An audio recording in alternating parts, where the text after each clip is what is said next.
Los seres humanos vivimos sumergidos en nuestra vida diaria, con poca reflexión sobre quiénes realmente somos, por qué estamos aquí o hacia dónde vamos. Creemos estar limitados por nuestro cuerpo, por las circunstancias personales, las carencias y nuestra historia. La sociedad y la cultura nos dicen quiénes somos y al mismo tiempo estamos esclavizados por los deseos y las resistencias biológicas más profundas e inconscientes que gobiernan nuestra vida. Cuando tu conciencia se identifica con esta mente o construcción del ego, te atas a la programación recibida, al condicionamiento social y a los hábitos perniciosos.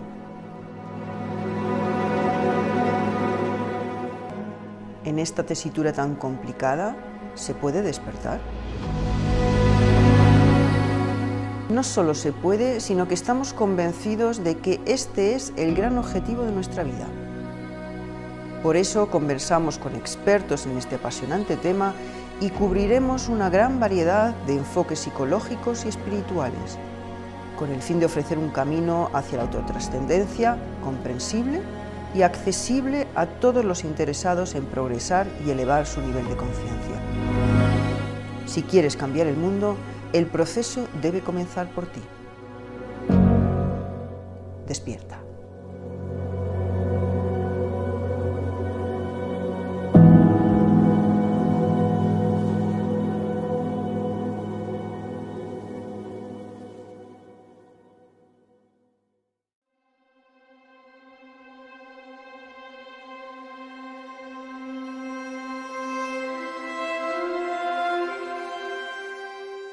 Desde el punto de vista del psicológico, de la psicología, que tú eres psicólogo también, ¿qué papel tiene el limpiar las heridas del pasado, el de enfrentarnos a la sombra del inconsciente en el camino del despertar? ¿Tiene algún sentido? ¿No lo tiene? ¿Hay diferencias entre la mente oriental y la mente occidental? ¿Cómo lo ves tú? Bueno, vamos a ver. Primero, el despertar, voy a definir un poco mi idea del despertar, ¿no? Despertar es conocer tu esencia, ¿no? Tu naturaleza, que es luminosa, que es lucidez, que es espacio, vacuidad. Entonces, esa naturaleza que tenemos todas las personas, nunca se puede contaminar por estados mentales negativos, por pensamientos oscuros, por sombras. Siempre es limpia. O sea, nada lo puede contaminar. Eso es muy importante, ¿no? Entender eso, ¿no? Ahora, ¿por qué no lo vemos? Porque si eso es lo que tenemos todos, ¿por qué no lo vemos? Pues por todos estos estados mentales, psicológicos, tendencias. Entonces, eso es un obstáculo.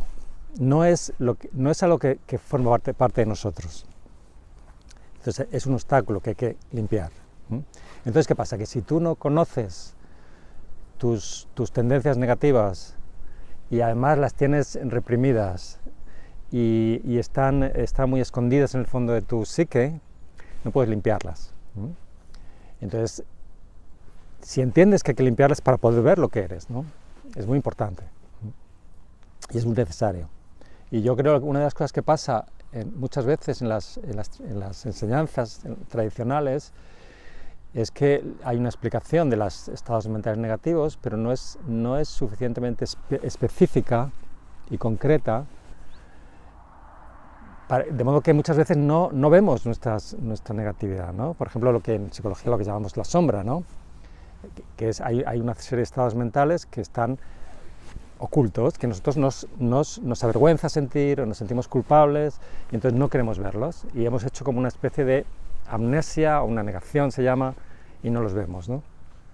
Entonces te encuentras con que hay personas que pueden estar años trabajándose, queriendo despertar y con mucha sinceridad, pero nunca ven esos estados negativos, ¿no? Y entonces esto es muy curioso porque tú puedes tener realmente experiencias de aperturas reales, no son falsas, son reales, pero eso sigue ahí.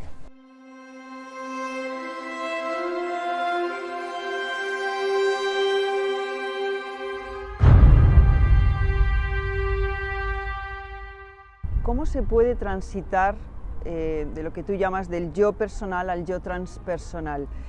¿Hay aspectos psicológicos que tendríamos que trabajar para poder llegar o hacer ese trasvase o esa transmutación de ese yo personal al yo transpersonal? Qué buena pregunta.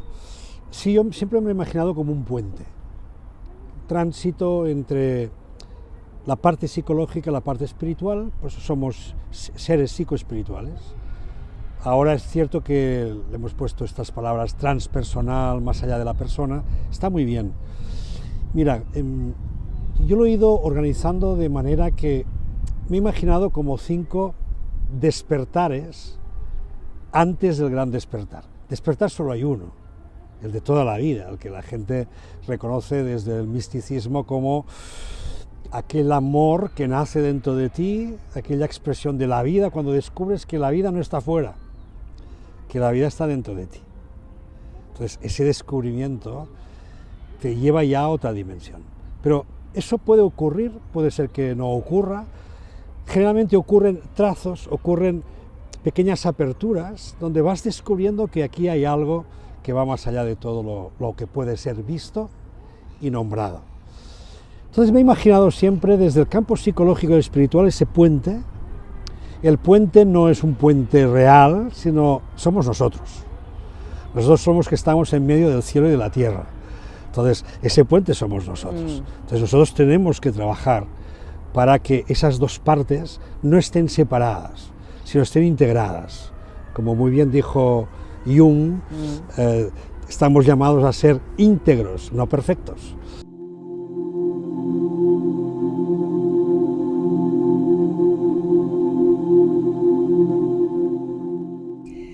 ¿Cuáles serían para ti los pilares del despertar espiritual, realmente de esa autotrascendencia? Bueno, yo en ese sentido soy un poco ligado a la tradición budista, ¿no?, que habla de 3 temas. Por un lado estaría la ética. La ética, digamos, no sería lo fundamental, pero no se puede prescindir de ella, ¿no? Todo lo que hagamos tiene que estar dentro de unos valores, principios éticos que son muy generales, que en todas las tradiciones, yo creo que esto no vale la pena profundizar en ello porque yo creo que todos los conocemos, pero ser ético facilita el segundo pilar, que es la atención, el desarrollo de la atención, de la concentración, ¿no? Porque si uno no es ético en general, está siempre intentando conseguir cosas, teniendo cosas, haciendo cosas, con lo cual la mente está muy distraída. Y es muy sencillo, en el fondo, es no hagas a otro algo que no te gustaría que te hicieran a ti, si es que no hay que complicarlo mucho más, ¿no? El problema que cuando, insisto, ¿no?, estás en esos niveles todavía no muy altos, pues hacen falta pues, esquemas mentales, ¿no?, para decidir qué es ético, qué no es ético en cada situación o en cada evento, ¿no? Cuando ya estás en un nivel de conciencia alto, ya no haces eso, o sea, la mente no piensa nunca, oye, objeto, fin, circunstancias, no hay análisis, no hay secuencia, es obvio, pum, ¿no? ¿Sabes? Ya está. ¿Explico? Y te das cuenta que de todos esos factores, el factor más importante es la intencionalidad, ¿no?, la puridad de intención, que es lo que determina el nivel de conciencia, no la brillantez intelectual, ¿no? Claro, si no, Einstein tendría más nivel de conciencia que Gandhi o Teresa de Calcuta, y no es el caso, ¿no? Hay mucha ignorancia, ¿no? Una persona que no tiene una ética, que no es muy ignorante, está muy confundido, ¿no? Es decir, entonces, lo único que demuestra es el estado mental en el que está una persona, ¿no? Es un estado de mucha... ¿Por qué? Porque esa persona puede hacer esto, no tienes ninguna ética y haces lo que quieres, pero no eres feliz, no eres más feliz. Es una persona que sufre como todo el mundo, que tiene muchas frustraciones, que tiene muchos miedos. Aparentemente desde fuera dices, jo, lo que ha hecho ese, y parece que... Pero en el fondo, la persona real, la persona que come y que va al váter, aunque haya robado millones, sufre, ¿sabes? Entonces es un absurdo, ¿no? Esta persona puedes tener, pues tener un momento de, mira lo que he conseguido, ¿no? Pero es un momento, ¿no?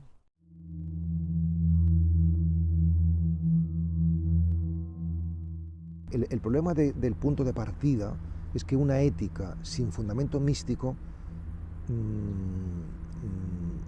puede desmoronarse. Le faltaría, pues eso, el fundamento metafísico, por así decirlo, ¿no? O sea, ¿por qué hay que ser buenos, ¿no? ¿Por qué hemos de comportarnos bien? Bueno, pues porque da frutos, pero esto culturalmente ahora nos parece bien, pero luego dentro de un tiempo cambian los parangones o los parámetros culturales, entonces parece que el bien queda muy relativizado, ¿no? Entonces, por eso es importante trabajarlos correlativamente, ¿no? O sea, es decir, trabajar la entrega a los demás, ¿no? Pero también la entrega a uno mismo, trabajar el servir y el crecer, ¿no? De hecho, mi lema personal es crecer y servir disfrutando, ¿no? O sea, que el disfrute como criterio para saber que estás creciendo y sirviendo bien, ¿no? O sea, es decir, entonces, en cambio, si este es el camino desde la mística o desde la meditación, desde la experiencia interior, ahí sí la ética va a tener un fundamento, ¿no? Porque te vas a dar cuenta de que no eres bueno porque tengas que ser bueno, o sea, como un imperativo externo, ¿no?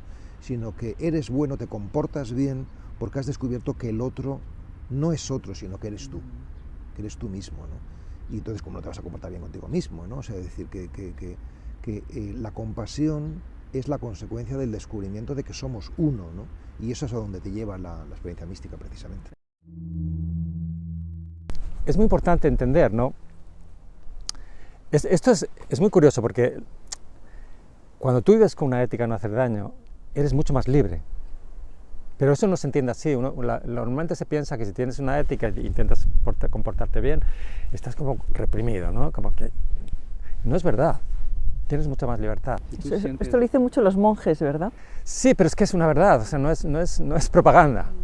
O sea, las personas que al principio no, ¿sí? Es verdad, si tú eres una persona que te estás acostumbrada a mentir y a robar y dices, bueno, voy a cumplir una ética, es como una represión, ¿no? Pero cuando realmente entras en eso, ¿no? Y lo entiendes por qué lo haces, ¿no? La mente es mucho más libre, tienes mucha más libertad. Te das cuenta que esa mente que quiere robar o quiere, no sé, hacer algo, pillar o engañar, hay una tensión en tu mente que no te deja estar bien. Claro, esto es muy difícil de entender, ¿no? Si tú no lo has vivido, es muy difícil que la gente, o sea, normalmente la gente que nos está escuchando seguramente dice, ay, es como una represión vivir con una ética, ¿no? Con el no hacer daño, o con eso que hay que ser buenos, el buenismo, ¿no? No tiene nada que ver con eso. Es muy importante entender que te hace más libre, sentirlo.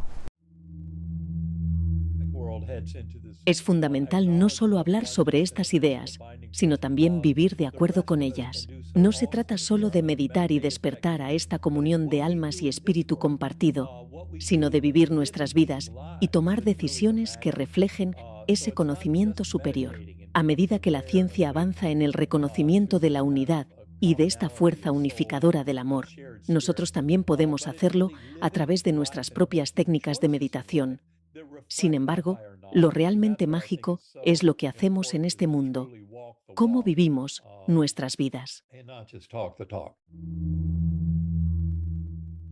Yo creo que el despertar psicológico primero siempre es el despertar de la mecanicidad. Es el despertar del personaje. Es el darte cuenta de que tu vida funciona de forma automática y de que estás hecho de mecanismos y programaciones desde que eres pequeñito, que te desconectaste del ser y por lo tanto estás viviendo continuamente en una especie de teatro, en una especie de escenografía y tú eres un personaje. Hasta que no te das cuenta de eso, tu vida espiritual no puede empezar, porque sigues atrapado en considerar y creer que aquello que eres es tu identificación como nombre. Es decir, hasta que no descubres que eso que fundamentalmente te has identificado es una programación, no puede haber despertar. Sí, puede haber lo que llamábamos algunos trazos, alguna pequeña experiencia, pero siempre se va a imponer el automatismo. Por lo tanto, primer despertar, date cuenta que eso que crees que eres no lo eres. Y de ahí viene, obviamente, la pregunta. Entonces, ¿qué soy? ¿Quién soy? El tema del yo y la disolución del yo es un tema que ha estado en todas las tradiciones, ¿no? Incluso en el cristianismo, algunos de los grandes místicos, por supuesto en el sufismo, en la cábala, etcétera, ¿no? aunque se ha ligado más a las tradiciones orientales, ¿no? Budismo, Vedanta, taoísmo, etc. Es un tema complejo, ¿no? Porque incluso cuando Buda dio el sermón sobre esto, la gente le decía, pero qué locura, ¿no? ¿Cómo que no existe el yo? Se tocaba en el cuerpo. ¿Qué es esto, pues, no? ¿Qué es esto? Es decir, hay una intuición muy fuerte de que hay un yo, ¿no? Hace falta una experiencia meditativa muy profunda para darse cuenta, vamos a dejarlo como que no es como nos parece que es.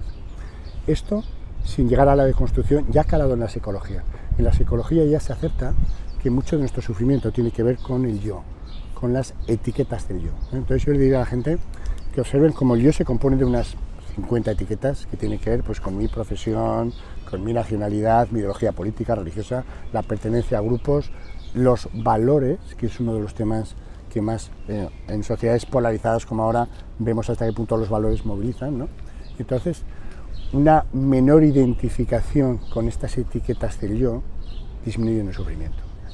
Para terminar esta parte, yo le invitaría a la gente a pensar, observen cuando experimentan una emoción negativa, ¿no? Por ejemplo, mi jefe me critica, mi hijo no está cariñoso conmigo, ¿no? Y me produce emociones de enfado, quizás la primera, tristeza la segunda.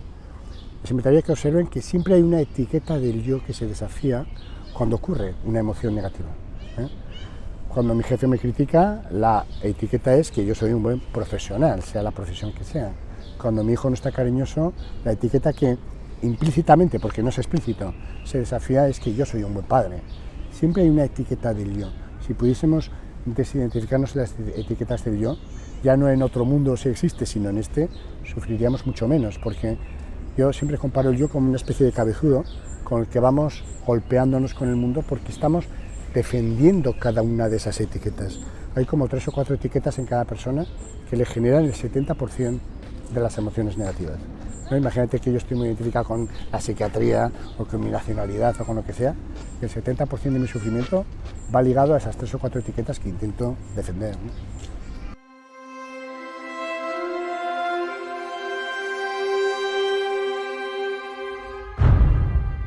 Yo creo, y es como lo veo, ahora nos dirás cómo lo ves tú, que la desidentificación del ego es una etapa importantísima en el camino hacia el despertar y al mismo tiempo es quizá una de las más difíciles, ¿no? ¿Cuál sería tu visión de todo esto? Bueno, el yo es el núcleo alrededor del cual gira el sufrimiento, ¿sí? Pero yo creo que aquí también hay que entender el significado del yo. El yo no es algo que hay ahí, un yo. El yo es un mecanismo que hay en nuestra mente, tal como yo lo entiendo, ¿no? Por el cual nos aferramos, nos identificamos, nos apegamos a las experiencias. Aquí no es tanto como el apego del que hablábamos antes, que nos apegamos a cosas o buscas felicidad. No, es un mecanismo mental en que en la mente aparece un estado mental, positivo, negativo, un estado, un pensamiento, y entonces nuestra mente lo que hace es que se aferra a eso, nos apegamos a eso, nos identificamos, nos quedamos atrapados en eso. Entonces, ¿qué pasa? Que mientras eso suceda, la mente es como lo que recubre nuestra esencia, es como toda la capa de nubes que recubre el oro que hay dentro, ¿no? Entonces nosotros estamos, el yo, es ese proceso, constantemente nos estamos quedando pillados en las nubes, en un estado, en un pensamiento, en una emoción, y mientras eso ocurra no podemos avanzar. Entonces es muy importante para llegar a ese despertar, ¿no? Es muy importante el trabajo de todos los estados que van apareciendo en la mente, todas las emociones, ser capaz de dejarlos pasar, ser capaz de soltarlos, ser capaz de desidentificarse, decir esto no soy yo, esto no es mío, ser capaz de ese proceso, eso es fundamental. Sin hacer eso no hay despertar.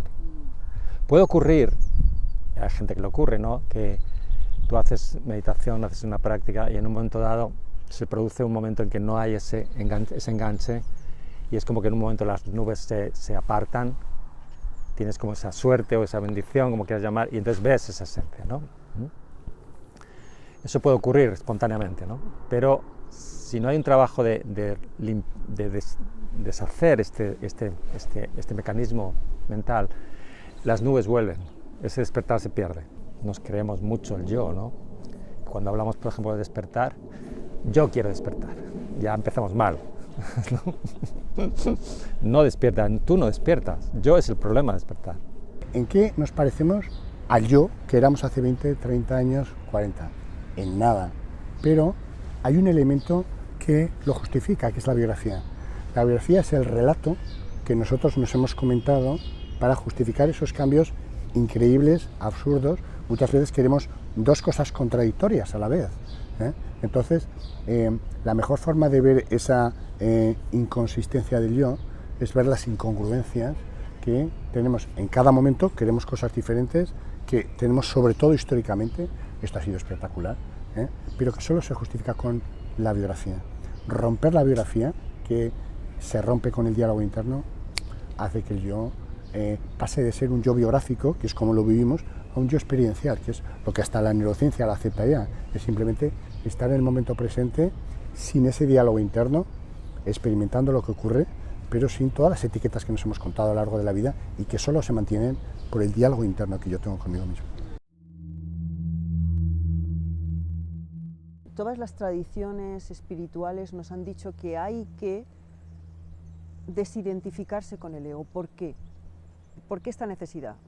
Muchas veces en psicología se dice que es normal, el ego es normal, somos quienes somos nosotros. Bueno, esto es lo que pone en cuestión las grandes tradiciones espirituales. No, el ego no es quienes somos nosotros, el ego es ese, yo le llamo el pequeño dictador, ¿no? ¿Por qué? Porque es el que siempre está descontento, siempre está quejándose, siempre está comparando, siempre está compitiendo, siempre piensa que hay enemigos potenciales, siempre está en la carencia. No hay suficiente, con lo cual yo tengo que adelantarme a los demás para poder tener lo que está en escasez. El ego busca la inmediatez, el placer inmediato. Le da igual si luego hay, a medio o largo plazo, hay perjuicios, para mí, para otros, bueno, eso no me importa, nunca lo va a estar pensando. El ego está en la envidia. ¿Por qué? Porque otros tienen lo que a mí me gustaría tener. En el egoísmo, falta de generosidad. El ego es el gran insatisfecho. Entonces, con estas circunstancias, con estos elementos, con estas características que tiene el ego, es imposible que estemos ni en paz ni felices. Y todo ser humano lo que quiere es estar en paz y ser feliz. Entonces, por eso, no es porque lo diga una tradición u otra, sino porque es la única manera de estar aquí y ahora en paz, con serenidad, con ecuanimidad, con felicidad. Entonces, más nos vale desidentificarnos con el ego, porque si no lo vamos a pasar muy mal. Es la gran fuente de sufrimiento del ser humano. Al mismo tiempo tenemos que darnos cuenta de que no vamos a podernos deshacer del ego, porque forma parte del software que nosotros heredamos al entrar en un cuerpo físico, al encarnar en un cuerpo físico. Aquí lo que hay que diferenciar es entre el software y el hardware. El software es el ego, lo heredamos, lo tenemos que funcionar, es nuestro sistema de funcionamiento en esta tierra de tercera dimensión, pero quienes somos de verdad es el hardware, y el hardware es la esencia, el ser, el alma, el espíritu, como queramos llamarlo, la conciencia. Si tú conoces tu esencia, lucidez, luminosidad, es un estado de muchísima paz, que podrías decir que sientes que tienes todo, ¿no?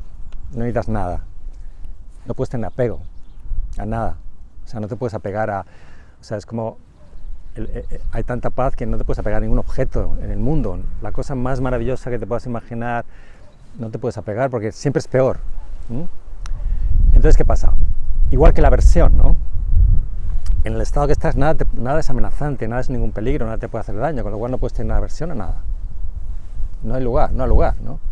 Entonces, ¿qué pasa? Que nosotros, antes de llegar ahí, estamos siempre buscando cosas que nos produzcan placer, felicidad, estamos evitando cosas que nos dañan, y esa es la base del apego y la aversión, ¿no?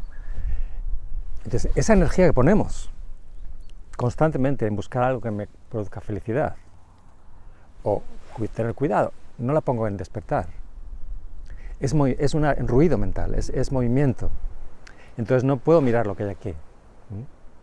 Entonces es un absurdo de alguna manera, porque yo busco la felicidad, pero ¿dónde la busco? En lugar de buscar, eso es un clásico, ¿no? En lugar de buscar dentro de mí y encontrar lo que soy, la busco en cosas que, cuando tienes apego a algo, hay una cierta felicidad, un cierto placer, pero es muy temporal, ¿no?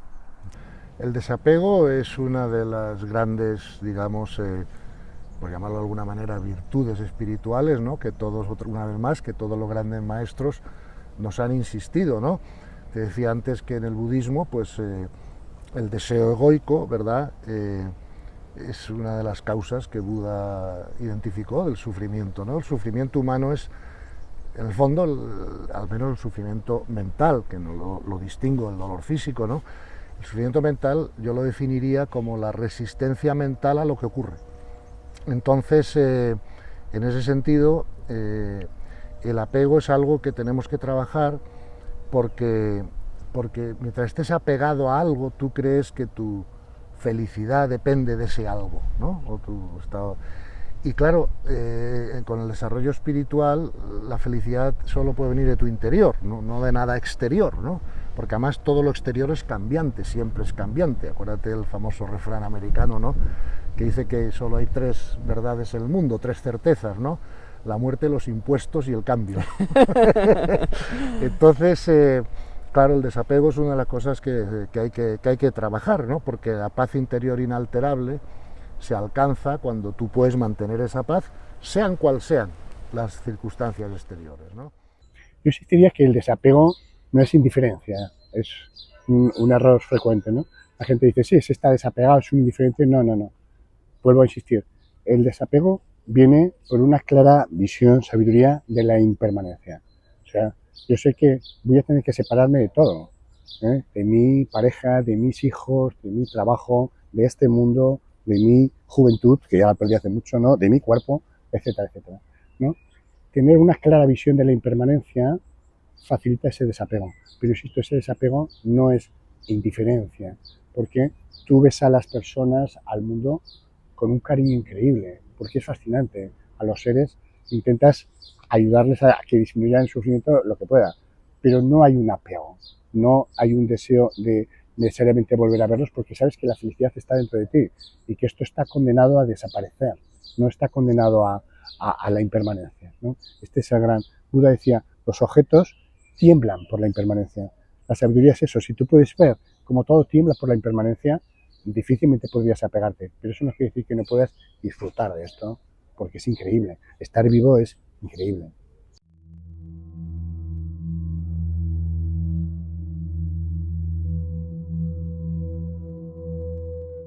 El segundo despertar, Mónica, creo que es darte cuenta de la realidad. Pero la realidad no es eso que vemos fuera. Yo escribí un libro que se llama La ley del reflejo. Y ahí es donde dejo claro como ese tercer despertar, que es no solo darte cuenta que la realidad no es lo que ves, sino que la realidad eres tú. Y por lo tanto, todo lo que tú vives, todo lo que tú trazas, todo lo que tú estás viendo, son proyecciones o reflejos de lo que vives en ti. Entonces hay que descubrir eso. Hay que darse cuenta de que el mundo te revela continuamente, es un gran espejo que te revela tu interioridad. Y que lo que estás viendo, a lo que te acercas, lo que te llama la atención fuera, manifiesta lo que tú estás viviendo dentro. Entonces ahí hay otro despertar. ¡Wow! Cuando ya has despertado por ahí, ya has empezado a trabajar tus proyecciones, que significa darte cuenta que lo que ves fuera está en ti, por lo tanto tienes que trabajarlo en ti, que por cierto, hay una metáfora preciosa que la descubrí hace muy poco, que es sobre el reflejo en el espejo. Dice, si tú te miras al espejo y te ves despeinada, no vas a peinar el espejo, ¿verdad? Entonces, la gente se cree que cuando no le gusta lo que ve en el espejo, tiene que ser de otra manera, tiene que cambiar. No, eso es el reflejo en el espejo. Tienes que peinarte. Es muy bueno. ¿Te gusta, verdad? Le va a ayudar eso. Exacto. A identificarlo más fácilmente, ¿no? Exacto. Entonces, No hay que peinar el espejo, es que peinarte tú. Es decir, tienes que cambiar tú. Pero cuidado, que cambiar tú, psicológicamente hablando, tampoco significa que seas otra persona, sino eres lo que eres. Ha habido un montón de circunstancias, programación, lo que hemos dicho al principio, que te han llevado a donde has llegado.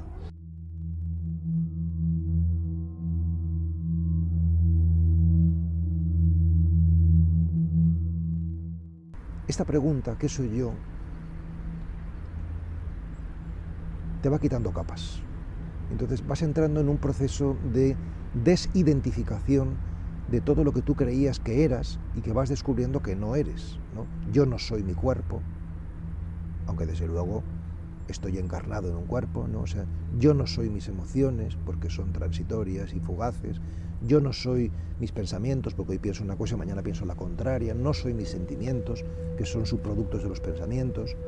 Es decir, que cambiando la manera de pensar, cambiamos la manera de sentir. Entonces, ¿qué soy yo, no?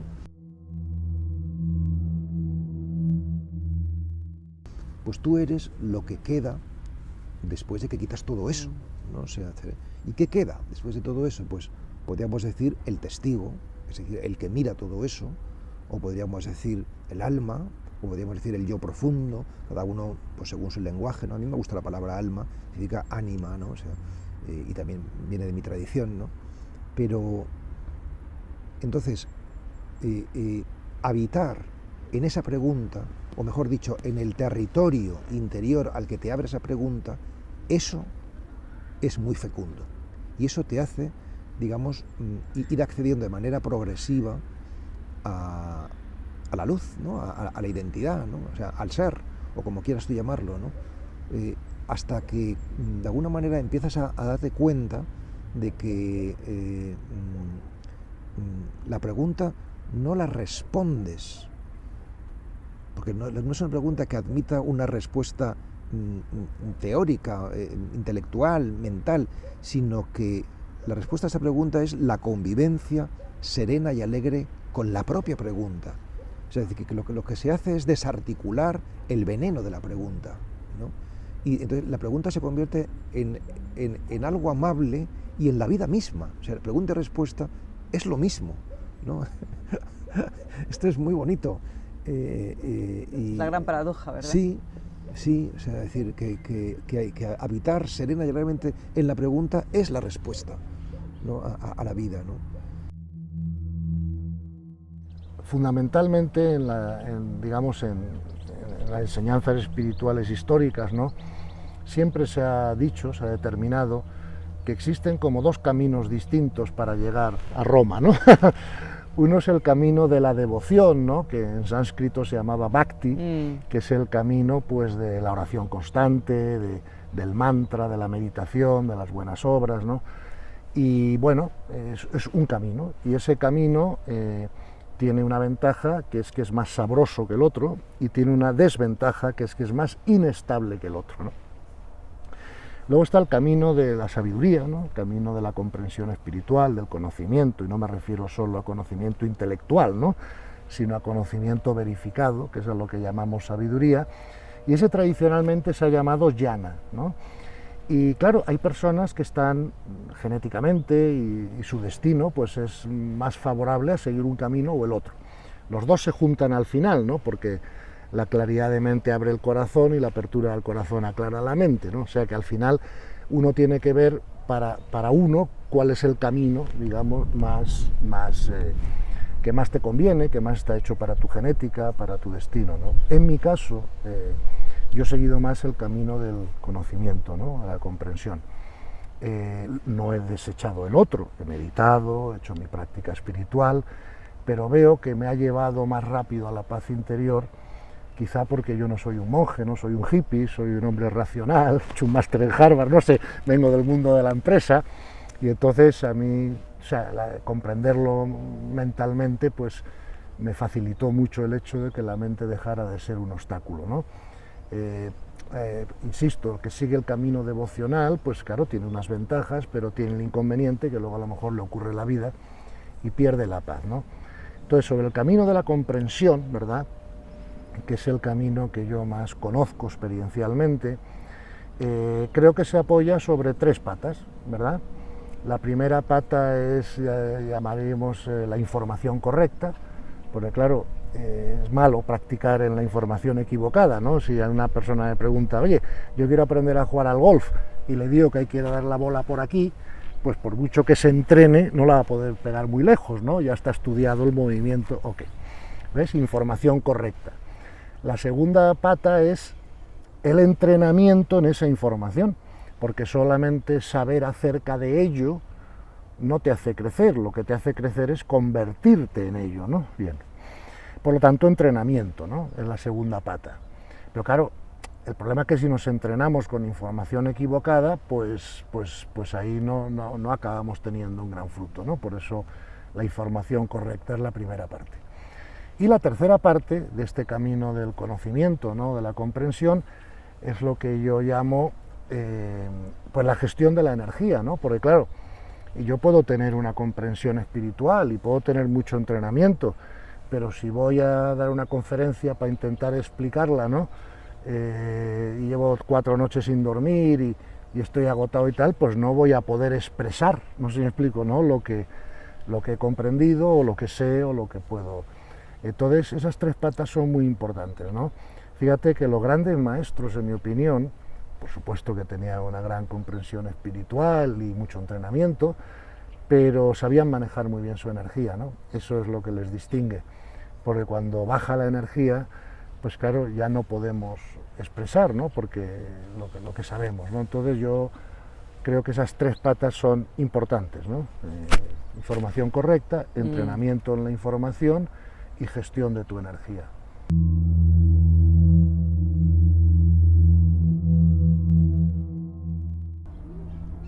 El cuarto despertar ya tiene que ver con la parte psicológica más inconsciente.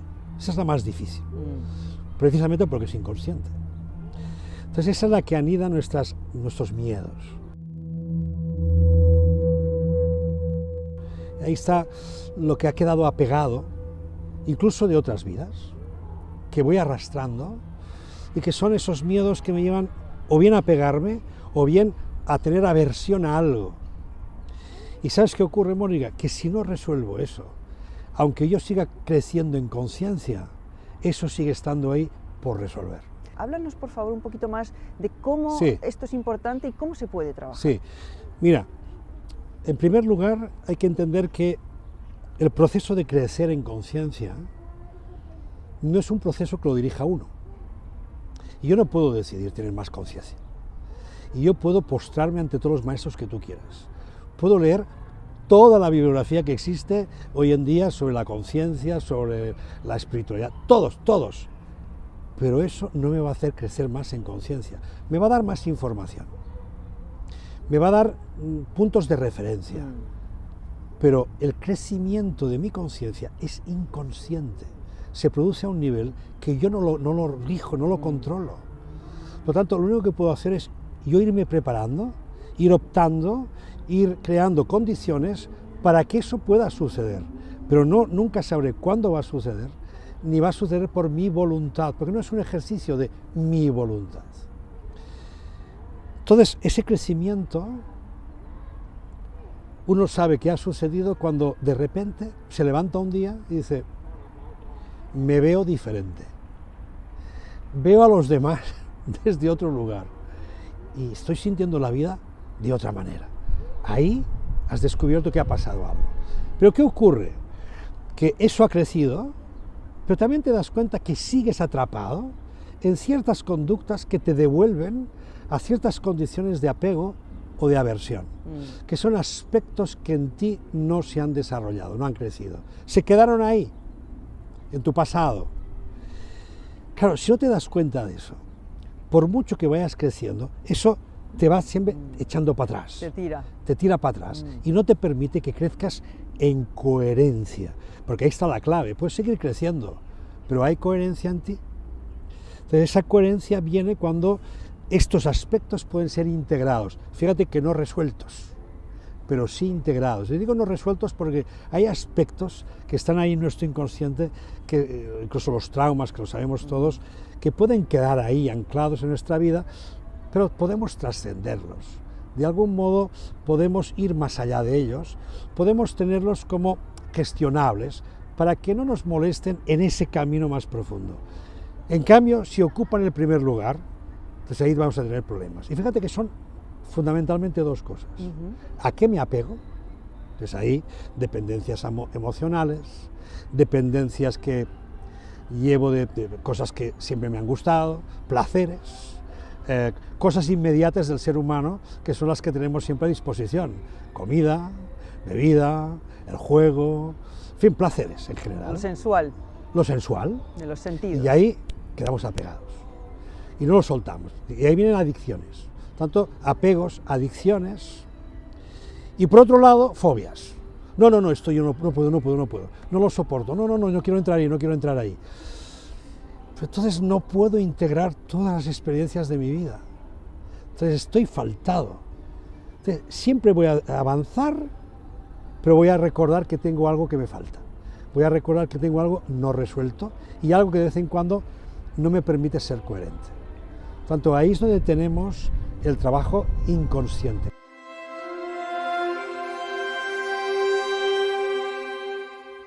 Hay algo que muchas personas aducen, ¿no? Cuando hablas con ellas, dicen, yo no puedo estar en paz interior. A ver, tengo una situación familiar difícil, tengo una situación laboral estresante, tengo una situación personal que es problemática o de salud. ¿Cómo puedo yo estar en paz interior? Es imposible. ¿Qué les dirías tú? ¿Cómo se puede trascender esas circunstancias personales y en lugar de que sean un lastre puedan ser una oportunidad? Yo siempre pienso que es una oportunidad para crecer espiritualmente. ¿Qué aconsejarías tú a estas personas que se quedan en ello? O sea, desde luego, antes de dar consejos, los consejos son peligrosos, sobre todo si no te los piden, ¿no? Si te los piden ya es otra cosa, pero si no te los piden casi siempre son inoportunos, ¿no? Y yo tuve el privilegio y también la responsabilidad de estar 10 años como capellán en un hospital, ¿no? Y por tanto estar muy cerca del dolor y más de un centenar de personas han muerto en mis brazos, o al menos en mi presencia, ¿no? Y recuerdo mucha gente me decía, pero dígale algo, ¿no? Y yo digo, pero si es que casi cualquier cosa que le diga a la persona que acabo de conocer, que está muriendo, está en agonía, pues va a ser un exabrupto, ¿no? Va a ser algo extemporáneo, ¿no? Un aerolito que cae sin venir a cuento, ¿no? Entonces, yo creo que con los sufrientes lo que se nos pide en primera instancia es una presencia silenciosa y afectuosa, ¿no? Es decir, que realmente experimenten que su destino nos importa, no somos ajenos a su desgracia, ¿no? Y a su pesar, ¿no? O sea, esto es lo esencial. La única salida es controlar la mente, no hay más, ¿sí? No hay salida. O sea, lo único que puedes hacer cuando hay tantas dificultades a todos los niveles, ¿no? Económicos, sociales, es controlar la mente, porque a encontrar la paz interior, ¿no? Entonces tiene que haber un cambio de enfoque, de dirección, en qué pongo energía, porque fuera, todo lo que fuera me está decepcionando, me está traicionando incluso, no me puedo apoyar en nada porque todo se está desmoronando, ¿no? Entonces el único sitio donde puedo encontrar un refugio es dentro de mí, pero no en mi mente desequilibrada, emocional, sino en mi esencia, ¿no? Entonces yo creo que la gente tiene que darse cuenta, o sea, tú puedes pensar, el mundo que nos espera, ¿no? O lo que está pasando, ¿no? No va a cambiar. Podemos cambiarlo nosotros, pero la única forma de cambiarlo nosotros es cambiar la mente. O sea, el mundo exterior, todo lo que está pasando es un efecto, es una manifestación, de nuestra mente. Nuestros apegos, enfados, envidias, todo lo que ocurre fuera es una manifestación de nuestra mente colectiva. Si cambia la mente, cambia el mundo. Si queremos, no sé, que haya un planeta verde y con todos los recursos y no haya guerras, tenemos que cambiar la mente. Pero tú no puedes coger y decir a un millón de personas, vamos a cambiar la mente. No, tienes que cambiar tú la mente. Y la palabra siempre, digamos, vendría después para ratificar, ¿no? O sea, entonces, ¿cuál sería esa palabra, no? La primera palabra sería... Me ha costado mucho llegar a este punto, que te voy a decir ahora, ¿no? O sea, porque realmente hasta hace poco, hasta hace, no sé, un par de años no pensaba que podría yo llegar a decir esto que voy a decir ahora, ¿no? Y sería lo primero que diría, ¿no? Que la paz es posible.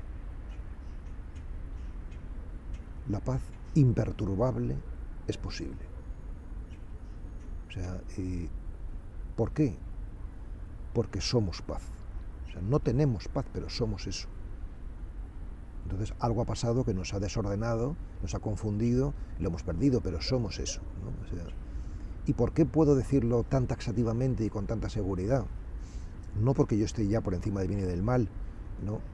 Pero sí porque hoy tengo infinita más paz que hace unos años, ¿no? Incluso puedo decir que no son tantas las cosas las que me desordenan o me quitan la paz, ¿no? Lo cual significa que si yo, que soy un mindungui, he podido, ¿no? O sea, ¿por qué no va a poder otros, ¿no? O sea, decir que no es que yo tenga dones especiales, ni mucho menos, ¿no? O sea, entonces, primero esto, que la paz es posible, ¿no?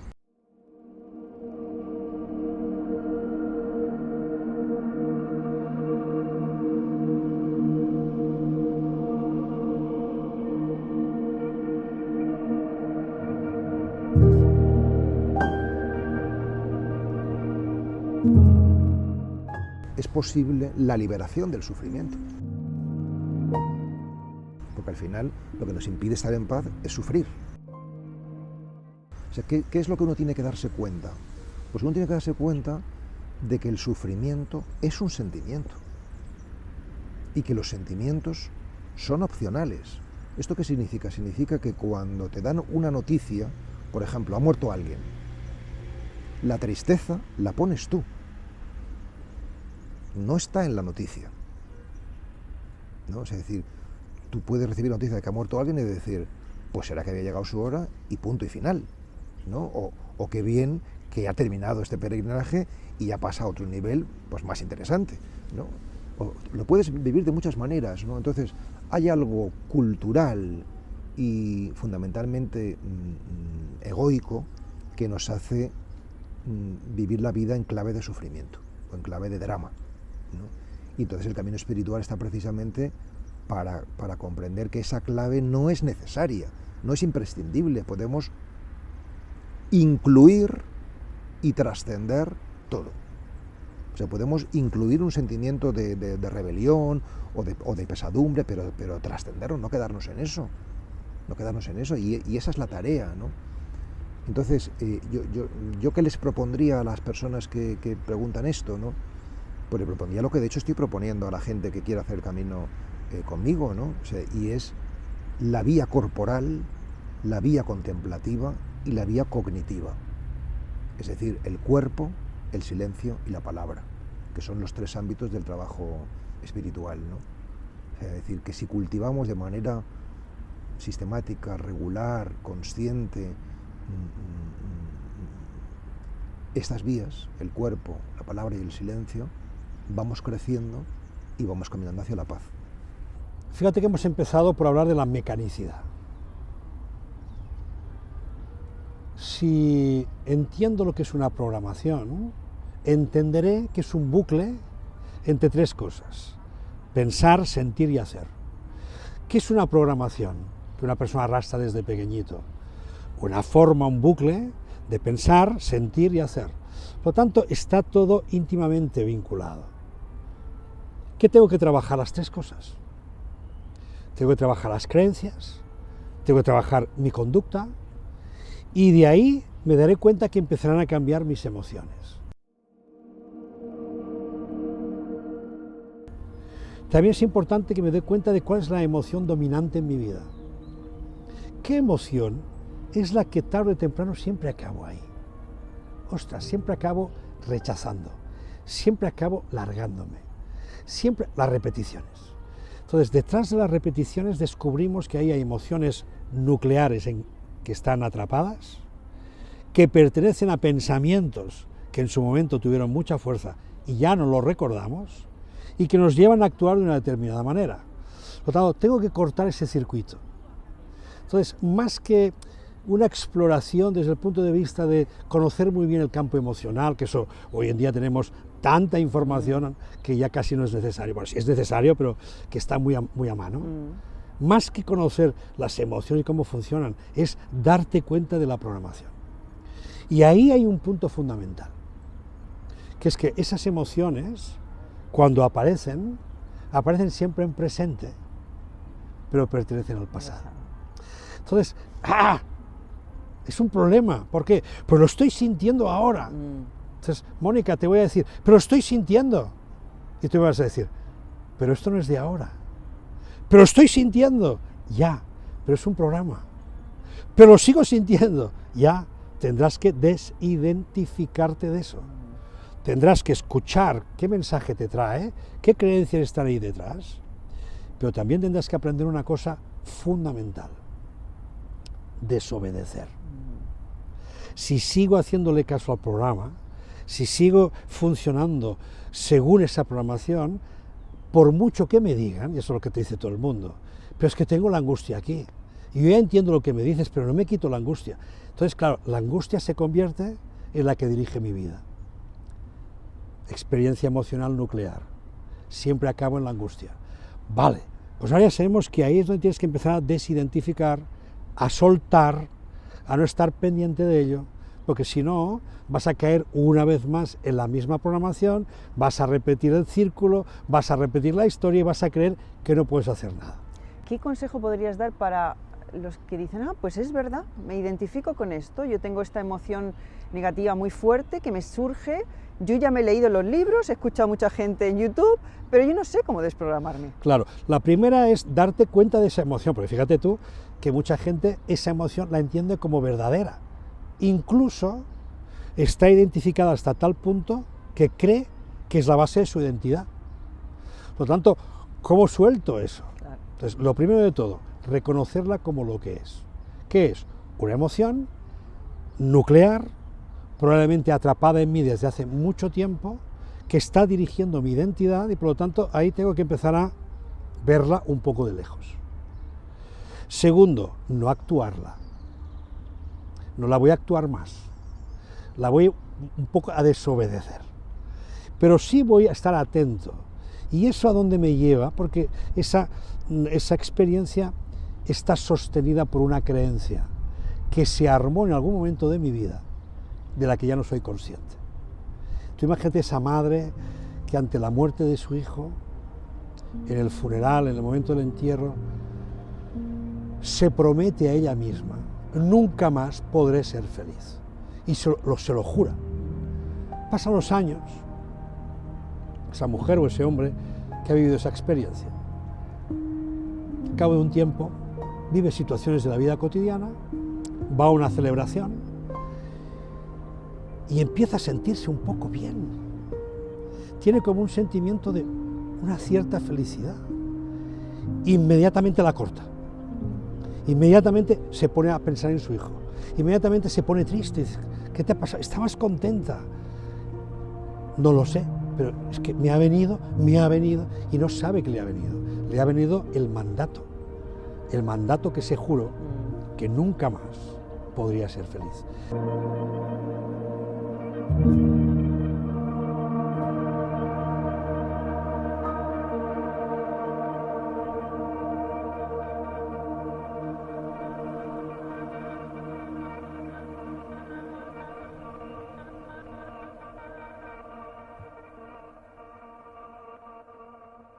Yo creo que para trascender algo es mejor comprender ese algo, ¿verdad?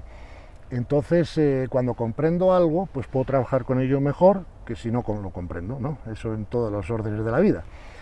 Entonces, fíjate que el ego es el conjunto de los tres cuerpos inferiores: cuerpo físico, cuerpo emocional o vital, ¿no? Y cuerpo mental, ¿vale? Entonces, tenemos que comprender cómo funciona cada uno de sus cuerpos para poder trascenderlo con más facilidad, ¿verdad? El instinto lo compartimos con los animales, ya está, y todos tenemos instinto mientras tengamos cuerpo físico, eso es inevitable. Y por lo tanto el instinto hay que aceptarlo, ¿me explico? Simplemente hay que saber gestionarlo. Pero no puedes luchar contra el instinto, porque el instinto es automático. ¿ves? A ti te gusta un plato de comida o no, no tienes que pensarlo mucho, ¿no? Y no vas a luchar contra que te guste o no te guste, lo que sí vas a tener que decidir es qué haces con ese plato de comida que te gusta más o te gusta menos, ¿no? O cuántos de esos platos te comes o no te comes, ¿no? Eso es gestionar el instinto. Luego tenemos el cuerpo emocional, que lo compartimos con los animales avanzados, y es donde experimentamos las emociones. Y con las emociones solo hay tres cosas que puedas hacer, esencialmente, ¿no? Una es reprimirlas, ¿ves? Pero hemos aprendido que si las reprimes se somatizan. Luego, otra es expresarlas, ¿vale? Pero, claro, si expresamos las emociones negativas, nos cargamos las relaciones humanas. Entonces, lo mejor es soltarlas, canalizarlas, dejar que se vayan, o si las vas a expresar, pues expresalas contra una pared, nunca contra un ser humano, ¿no? Claro, luego tenemos el cuerpo mental, que es donde se producen los sentimientos, pues se llaman sentimentales, porque claro, muchas veces las personas no saben explicar bien las diferencias entre emociones y sentimientos, pero claro, si no sabes cuáles son las diferencias, tampoco sabes cómo gestionarlos distinto, ¿no? Entonces, los sentimientos son producto del pensamiento, tú sientes según piensas, no tiene que ver con la emoción, que Exacto. Está más anclada en el instinto, ¿no? Entonces, si tú tienes un sentimiento negativo, pues lo que tenemos que hacer es simplemente pensar diferente sobre la persona o el evento que lo crea, ¿no? Y al pensar diferente, pues ya nos sentimos diferentes, ¿no? Entonces, comprendiendo bien cómo funcionan esos cuerpos, pues podemos gestionarlos mejor. Si los gestionamos mejor, podemos trascenderlos mejor, ¿verdad? Porque ya no impactan en nuestra vida, ¿no? El problema de las emociones y los sentimientos es que por su naturaleza son polares. Entonces tú puedes tener emociones o sentimientos automáticos, pero entonces no vas a gestionar bien si son positivos o negativos, van a ser pues como sean, en cada momento según tal. Por lo tanto, se trata de que tus emociones y tus sentimientos sean voluntarios, no automáticos, ¿verdad? Y claro, eso lleva mucho entrenamiento. Pero claro, tú no puedes hacer desaparecer el sentimiento o la emoción o el instinto mientras sigas viva. Lo que sí puedes hacer es gestionarlos de manera que no tengas nunca una emoción o un sentimiento negativo, ¿verdad? Y insisto, eso se hace aumentando la comprensión espiritual y la paz interior. ¿Por qué? Porque cuando tú aumentas la comprensión espiritual y como consecuencia la paz se convierte en imperturbable, tú mantienes siempre alta la vibración. Y esa vibración actúa sobre el resto de los cuerpos, armonizándolos, aquietándolos, ¿verdad? Entonces, lo que yo he comprobado personalmente, esto es una experiencia, no es solo un conocimiento teórico, es que cuando aumenta el nivel de conciencia o aumenta la paz interior, el sentimiento, la emoción y el instinto se aquieta, solo, no hace falta que tú hagas nada ni que luches contra él, eso Cierto. Pasa por contagio energético, claro, si tú mezclas agua fría con agua caliente, acabas con agua templada. Eso sabemos todos. Pues con las energías pasa lo mismo. Si tú expones una energía de alta vibración a una de vibración más lenta, pues esta acelera esta, ¿sabes? El efecto es un efecto físico, eso no es cuestionable, ¿no? Sí. Entonces, por eso, cuando yo era un hombre más joven, yo recuerdo que como no conocía en profundidad nada de lo que te estoy contando hoy, pues claro, mi tendencia era luchar directamente contra emoción negativa, contra el sentimiento negativo, pero eso me daba resultados también regulares, ¿no? Porque es mucho más cómodo casi no enfrentarte directamente, ¿no?, a las emociones o sentimientos negativos, sino hacer un trabajo indirecto sobre ellos, que es aumentar la comprensión espiritual, aumentar el nivel de conciencia y dejar que esto se ocupe de esto sin que tú te enteres, ¿no?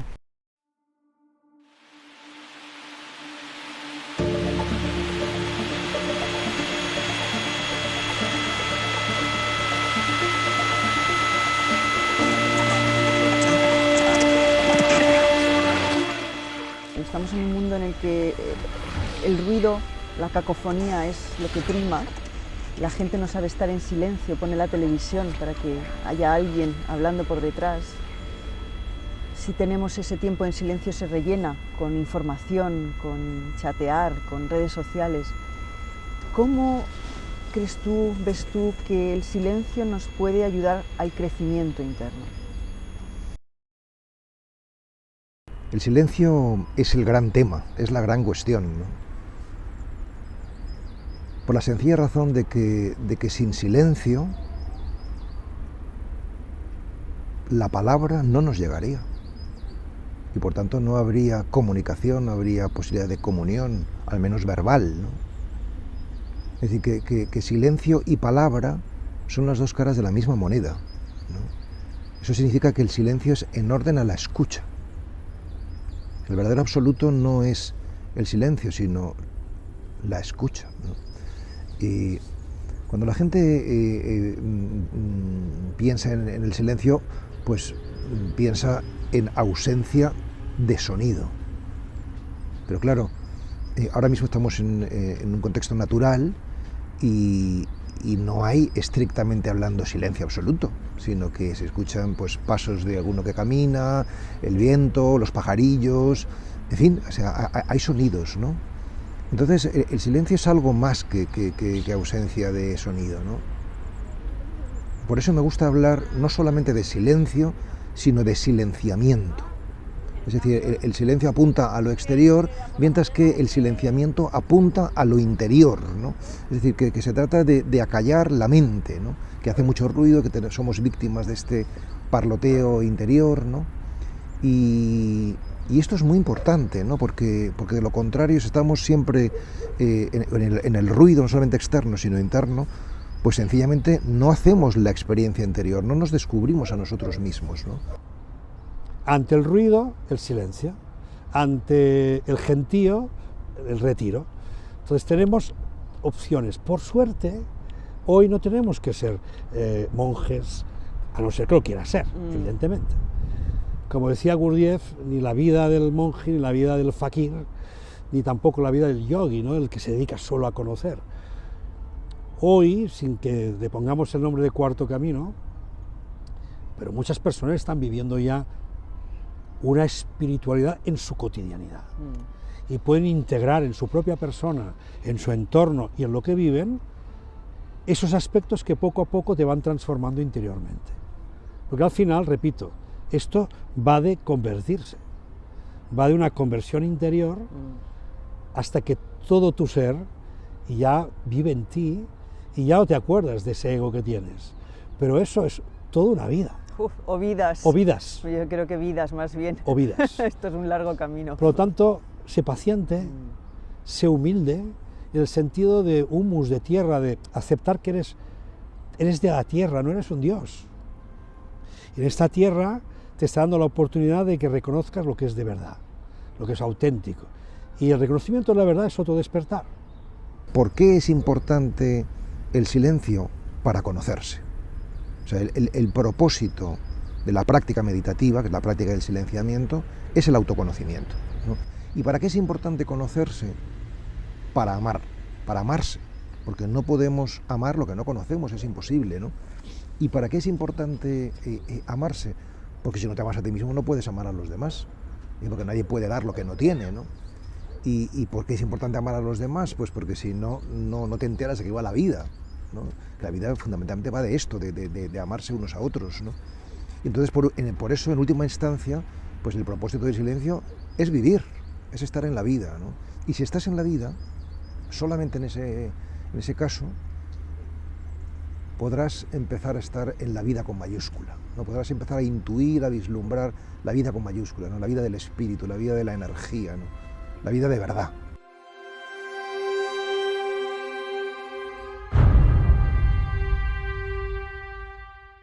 Pero si vamos un poquito más allá, ¿cómo llevamos el mindfulness, sobre todo la meditación, a que sea parte del desarrollo espiritual?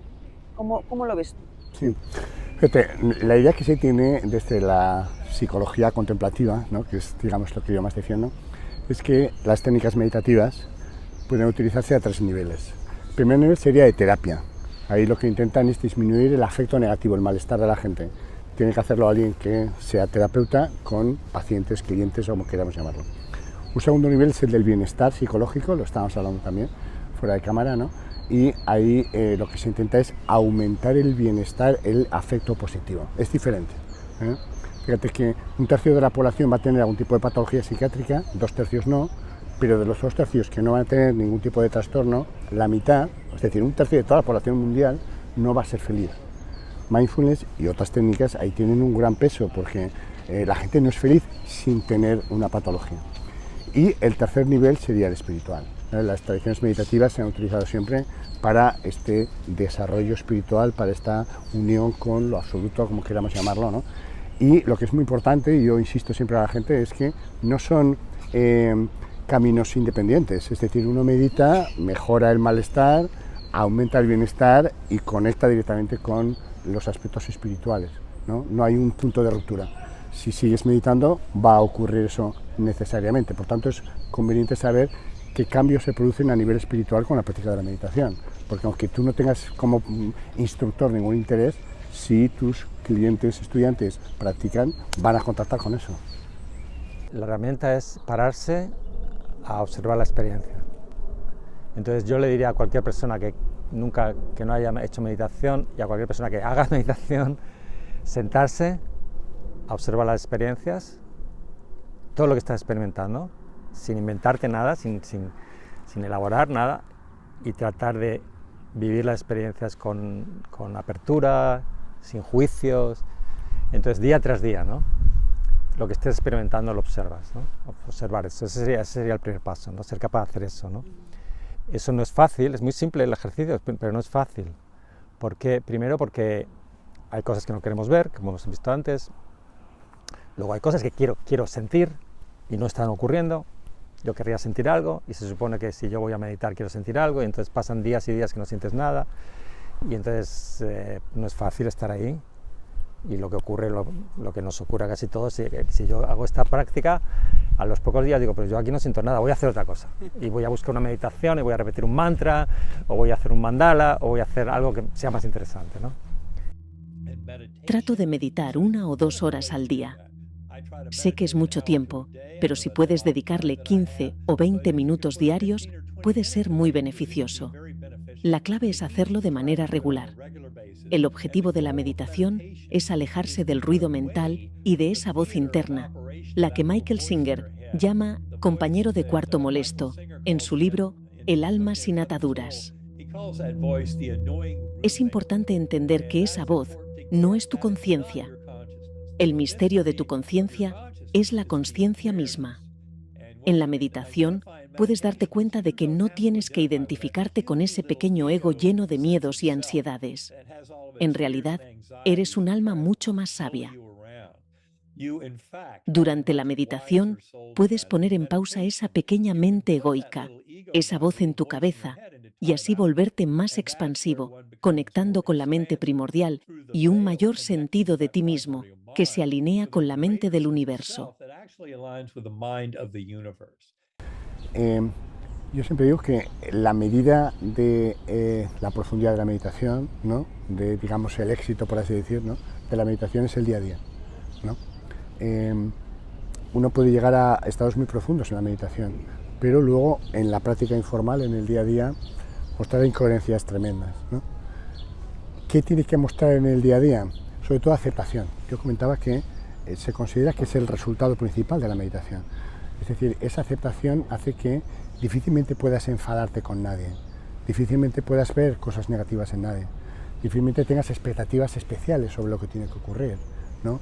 Entonces, como no hay expectativa, fluyes en el mundo, porque le invitaría a la gente a darse cuenta, ¿por qué estamos continuamente peleados con el mundo? Porque yo tengo una expectativa que, como muchas veces no se cumple, eso produce rozamiento, ¿no? En las tradiciones meditativas se habla de la cuña, ¿no? Porque es como un rozamiento continuo. Cuando hay aceptación, va desapareciendo las expectativas y uno fluye. El mundo es perfecto, la gente es perfecta, aunque por supuesto tiene una naturaleza que puede no serlo, pero tú solo ves el amor que te conecta con ellos, solo ves el sufrimiento de los demás, no notas la maldad, ves la ignorancia, ¿no? Y percibes este mundo como algo absolutamente no sólido, precioso, brillante y fascinante. No podría uno engancharse a sus propios pensamientos, porque el mundo es tan fascinante, está tan lleno de vida, que cómo opacarlo con tu rollo personal, ¿no? Entonces la meditación es decir, me puede ocurrir cualquier cosa en la vida, cualquier cosa terrible, voy a estar preparado para vivirlo en paz, no para aguantarlo, para vivirlo en paz. Entonces yo tengo una fórmula, una forma de explicarlo, es mi forma de explicarlo, ¿no? Y es, sea lo que sea que pase en el mundo, a todos los niveles, político, ecológico, voy a vivirlo, lo que sea que me toque vivir, con aceptación, humildad, lucidez y compasión. ¿Sí? Entonces, no sé hacerlo, ahora no soy capaz. Si todo va bien, sí, pero si hay cosas que no soy capaz, entonces voy a prepararme, cualquier cosa. Entonces, ¿qué pasa? Que lo interesante de esto es que sientes que tienes el control. ¿Sí? Y puede ocurrir lo que quiera. Pero el segundo efecto de todo esto es que si tú vives así, el mundo cambia.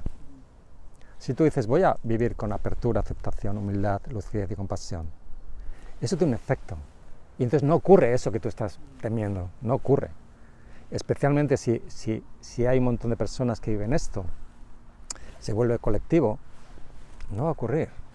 Se para completamente todo el caos, ¿no? Yo creo que hay que diferenciar 4 fases. Una primera fase en toda meditación es lo primero de todo, lo principal, lo más básico, vamos a llamar, no lo principal, pero sí lo más básico. El fundamento es que podamos poner nuestro cuerpo relajado. Si nuestro cuerpo está relajado, nuestra mente no va a estar relajada. Entonces, la base es que nuestro cuerpo esté relajado, es la primera fase. La segunda fase, que nuestra mente se aquiete, que nuestra mente esté tranquila, que nuestra mente se relaje. Si no somos capaces de estar en el presente, la mente no va a estar aquietada, porque va a estar siempre, inherentemente, ya lo sabemos, siempre va hacia el pasado, rumiar las cosas que hayan ocurrido, o hacia planificar o temer cosas que puedan ocurrir en el futuro.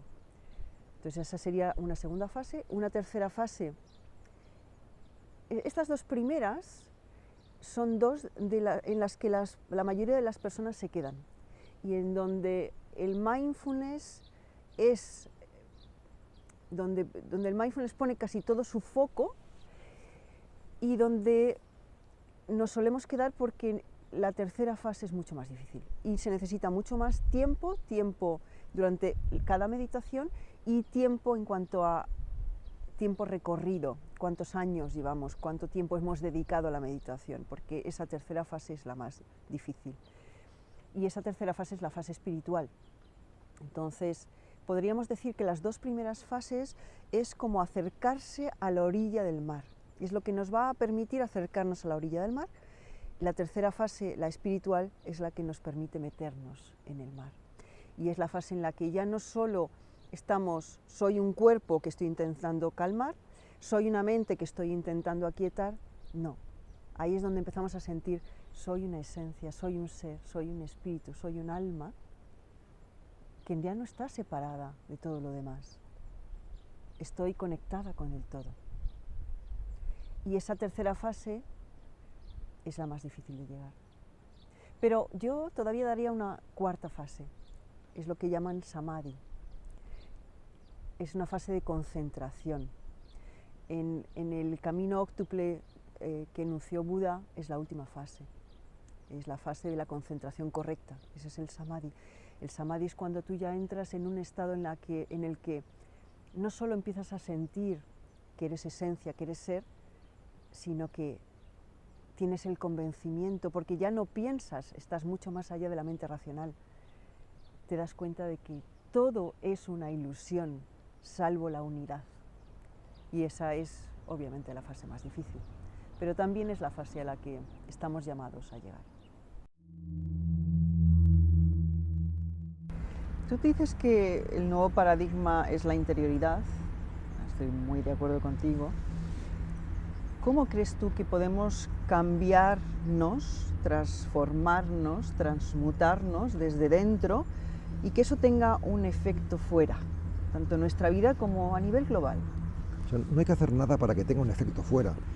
La propia transformación interior tiene como consecuencia natural tener ese efecto fuera, ¿no? O sea, por la sencilla razón de que todo lo de fuera es una proyección de lo que tenemos dentro, ¿no? Es decir, que lo de fuera se conjura por sí mismo, se configura por sí mismo, si tú desde dentro, desde lo profundo, pues ya lo tienes adquirido, eres de una determinada manera, ¿no? Entonces, yo creo que esta es la gran cuestión, Mónica. O sea, darnos cuenta de que hasta ahora pensábamos que el problema estaba ahí afuera, y por eso hemos invertido mucha energía y mucho, en fin, todo lo que es la historia de la humanidad no sé, en conquistar el espacio, en arreglar los problemas sociales, en fin, toda la energía hacia lo exterior, ¿no? Cuando nos empezamos a dar cuenta ahora, desde hace unas cuantas décadas, que el problema lo tenemos dentro, ¿no? O sea, que lo de fuera lo puedes arreglar todo, pero que nunca se arregla del todo, porque evidentemente el único fundamento para la paz es la paz interior. O sea, no va a haber paz en el mundo nunca mientras haya corazones inquietos o corazones turbulentos o desordenados, ¿no? Mientras que si todos los corazones del mundo estuviesen en paz, ten por seguro que no habría guerra, ¿no? O sea, de eso es lo que nos estamos dando cuenta ahora, ¿no? Y por eso yo estoy persuadido de que va a haber una reconfiguración mundial de la educación, de la enseñanza, es decir, que todo esto de lo que estamos hablando, que es la conciencia en última instancia, lo va a cambiar todo. Ya está empezando a cambiarlo.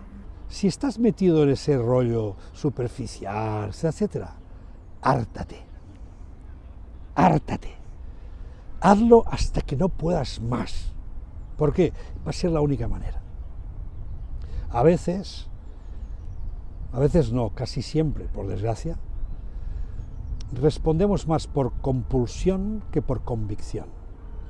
Entonces, hasta que no estamos al borde del abismo, o incluso hasta que no hemos caído, no pedimos ayuda, no levantamos las manos al cielo, no buscamos soluciones. Entonces, a veces digo, todavía te falta un poquito más.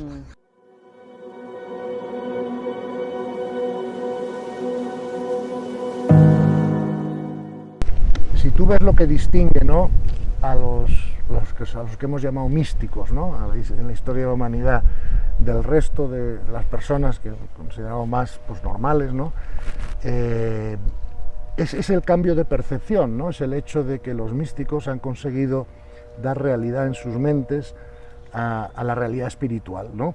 Fíjate que una de las características que distingue a los místicos de la gente normal es que, por ejemplo, los místicos están totalmente desapegados de la vida física, ¿no?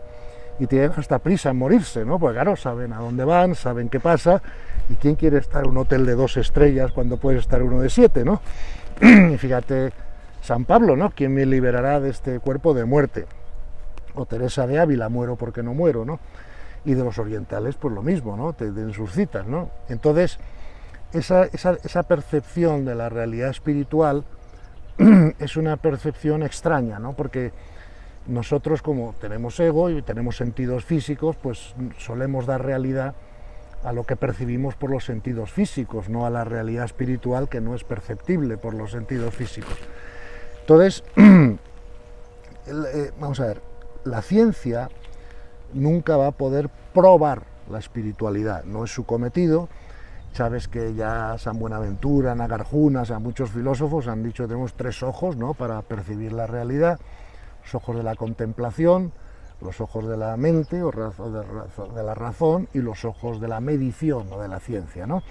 Y tenemos que aprender a usar cada ojo para el trabajo que estamos haciendo, y no usar el ojo que no es, como sí se ha hecho mucho en el pasado y nos ha llevado a desastres, ¿no? Entonces, en ese sentido, creo que el nuevo paradigma de la realidad lo que nos ayuda porque por primera vez en la historia de la humanidad, de alguna manera, lo que dicen los 3 ojos se está armonizando. ¿Ves? Entonces, hasta hace poco vivíamos de la física clásica. La física clásica se daba de bofetadas con la visión de los místicos, porque la física clásica era materialista y era determinista, y además veía la realidad como una serie de objetos separados unos de otros, suspendidos en el espacio y con poca relación entre ellos, a no ser que les aplicaras una fuerza, ¿vale? Okay. Sin embargo, la física moderna nos habla de la unidad de la realidad, nos habla de la multidimensionalidad del universo, nos dice que todo lo que ha sido creado, ¿no?, está hecho de 2 componentes básicos, que son energía más información o energía informada. Entonces eso te cambia, ¿no?, o sea, un poco tu propia visión de la realidad, ¿no? Y eso de alguna manera te acerca a las realidades espirituales sin que eso se convierta en irracional, porque claro, para un científico clásico, pues la fe religiosa era irracional de alguna manera, ¿no?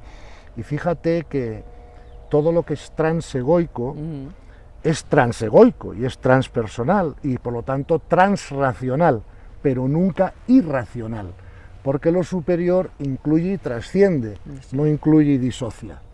Por lo tanto, el comprender la ciencia moderna, y no solo la física cuántica, sino también la astrofísica y otras, o